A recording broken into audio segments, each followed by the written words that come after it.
তা আবারও একটা নতুন জায়গায় এসেছি, সম্পূর্ণ আলাদা। দেখো দাদা বৌদি দুজনেই দাঁড়িয়ে আছে, কি সুন্দরভাবে ফটো তুলছে সবাই মিলে। দাদার ছেলেকে ডাকছে, দাদার ছেলেও চলে এসেছে, সবাই মিলে দাঁড়িয়ে একটু ফটো তোলা হয়ে গেল। তো এখানে একটা মজার মুহূর্ত ঘটেছে, কি সুন্দর দেখো কেক কাটছে তিনজনে মিলে। কিন্তু বৌদি যখন দাদাকে খাওয়াতে যাবে তো, তা বৌদি ফটো যেই তোলা হয়ে গেছে তেমনি কী করেছে, কেকটা রেখে দিচ্ছিল।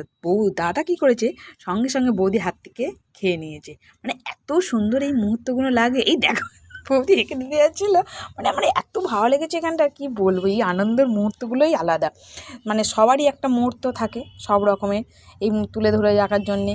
এই যে আমরা সব রকম ফটো মটো তুলছি, সবাইকে ডাকছি, আনন্দ করছি, মানে এটা সব জায়গাতেই হয়। তারপরে আমাদের দিয়েছে কেক আর চিপস দিয়ে দিয়েছে, আমরা সবাই মিলে খাচ্ছি খুবই আনন্দ করে। তাই তারপরে আমরা খাওয়া দাওয়া হয়ে যাওয়ার পর এখানে দাদা বৌদি দুজনেই এই রান্নাগুলো সম্পূর্ণ করেছে। এখানে কাটলেট করেছে, আর দাদা বৌদি রাইস মানে মিক্স রাইস, চিলি চিকেন, চাটনি, পাঁপড় আর আইসক্রিম করেছিল। তা খুবই সুন্দর রান্না করেছে, বৌদির হাতে রান্নাটা দেখে তো আমার খুবই ভালো লেগেছে। আর কি বলবো, আর আমুলের আইসক্রিম দিয়েছে, অপূর্ব খেতে আমুলের আইসক্রিম।